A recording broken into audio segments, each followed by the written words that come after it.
A'udhu billahi minash shaitanir rajeem. Bismillahir rahmanir rahim. Assalamu alaikum guys and welcome back to my video. So today we'll be studying about the religious reformers. So before starting them, let me inform you that there are three religious reformers in our syllabus. Number one is Shah waliullah, number two is Syed Ahmed Shaheed Barelvi, and number three is Haji Sharitullah. There are no other religious reformers. And now that we know all their names, you need to understand that there is one thing common between all of the religious reformers, which is that uh, they worked they worked they worked for the revival of Islam, right? So they worked for the revival of Islam. They worked day and night, and they tried to revive Islam because during the time of these religious reformers, the Islam really had faded away, and really the true teachings of Islam were neglected. Okay. So now we'll start. So first we'll look at Shah Waliullah. So Shah Waliullah had a few beliefs. One of his belief was to bring back the people to the basic teachings of the Quran. He wanted to bring back the people to the basic teachings. Another belief of his was that there must be no sectarian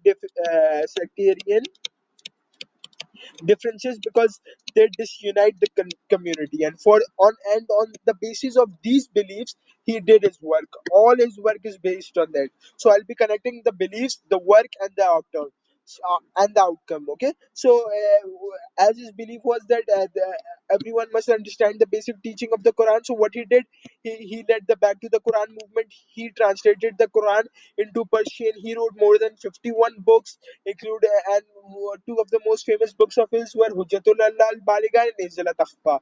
And he also and then to reduce sectarian differences, another belief of his that I'm highlighting right over here. So to remove sectarian differences, he wrote a letter to Ahmed Shah Abdali. He wrote a letter to Ahmed Shah Abdali, and then when Ahmed Shah Abdali came, he united all the Muslims, including Abdali's army, to fight against a common enemy, which were the Marathas. And it was his convincing that Ahmed Shah Abdali came, and he was able to defeat the Marathas, which were a long enemy of the Mughals. So this huge contribution definitely goes to Shah Waliullah. Another thing was that he believed on ijtihad instead of blind taqleed. Okay, he became a role model for Muslims by learning Quran, Hadith, Fiqh. He said that everyone, including the craftsmen and including the peasants, should get equal rights. So he worked on that as well. And Shah Wali, on the basis of this, so what was the outcome of his work? The outcome was that he was able to reduce sectarian differences, able to reduce sectarian differences. Okay, sectarian. He was able to reduce sectarian differences. Okay, as well as he was able to make the Muslims come back to the teachings of Islam, know the true Islam. Okay, he was even successful in defeating in convincing Ahmed Shah Abdali, who defeated the Marathas. But one of the things which he was criticized for, and which can be included in his less success, was that he was criticized by the ulamas. He was criticized by the ulamas for the translation of the Holy Quran. Another less success of his was that he was not able to convince Ahmed Shah Abdali to stay back in India and rule. So these were a few less successes and the other successes. Now we'll be talking about the next religious reformers, which is Syed Ahmed Shaheed Barelvi. So before starting this, you need to know that Syed Ahmed Shaheed Barelvi was a very influential personality, very influential, right? He was very influential. Okay, yeah, he was very influential. He led the jihad movement. He spread beliefs. Okay, let's come down here so we have some space as well. Wait, yeah. So Sayyid Ahmad Shaheed led the jihad movement. He spread beliefs about jihad, beliefs beliefs he spread beliefs about jihad. Okay, he united the Muslims. And how did he unite them? He assumed the role of the imam. वो नहीं होता जो prayer lead करता है. So what he did was कि जब उनकी army में उन्होंने असल में what he did was he जैसे imagine this is India. I know this is a very weird map, but imagine this circle is India. So what he did was he, after coming back from Saudi Arabia, he traveled all around India, here and there and there, and gathered all the Muslims to fight against the rule of Ranjit Singh. So when he gathered them, so there were people from different sects. There were people who were different, who were Muslims, but they had different beliefs. So what Sayyid Ahmed Shaheed did, he asked the people, कि अगर मैं आपका इमाम बन जाऊं तो आपको कोई मसला तो नहीं है? All of them agreed, and he assumed the role of imam and possibly united all the Muslims.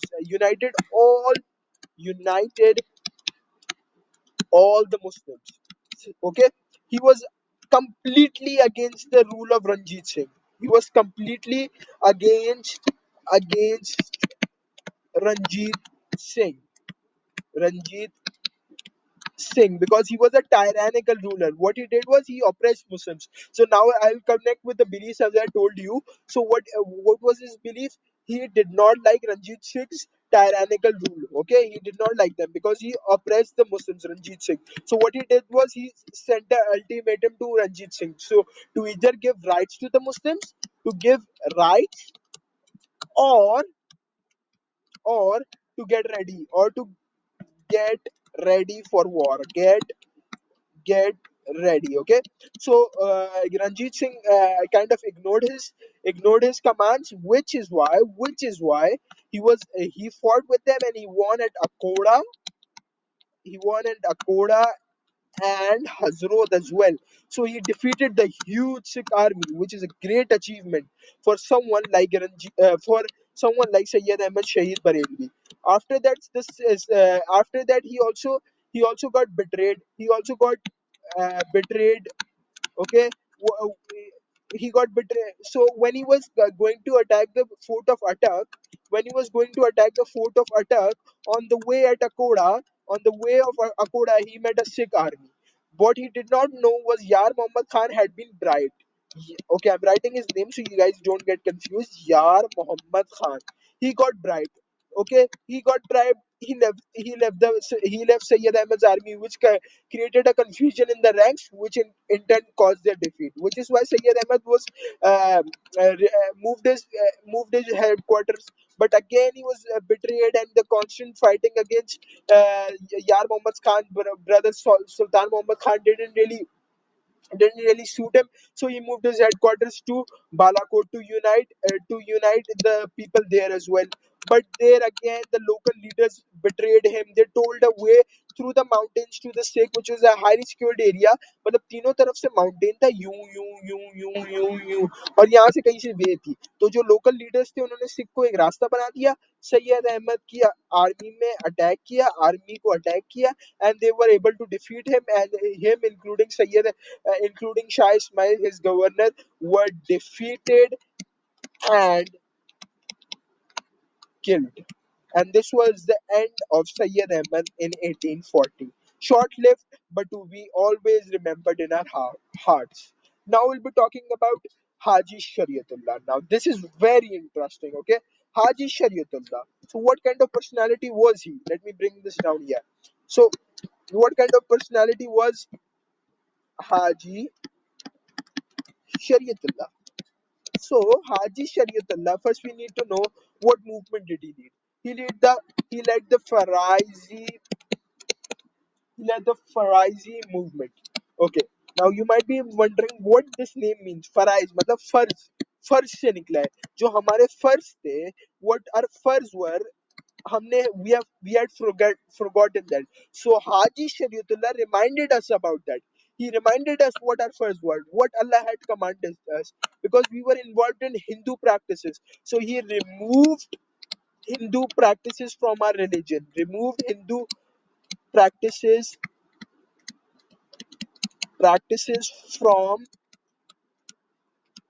our religion. He united Muslims. what also he did was he motivated the Muslims. He motivated Muslims. Why? Because the Muslims, because his work was mostly based in Bengal. Okay, his work was mostly based in Bengal. Now you might be wondering, what Bengal? Why was his work mainly based there? The number one reason is that the Muslims there were peasants. Okay, they did odd jobs and they were suppressed by their Hindu landlords and by the British. So by giving motivation to them, he united them, and the peasants, they stood up. They stood up against their Hindu landlords, which greatly worried these Hindu landlords. So what they did was they drove out Haji Sharitullah. They drove him out. He drove him out to Nawabganj, where he died in 18. He passed away in 1840. But his work was continued by Mohsinuddin, who what he did was he divided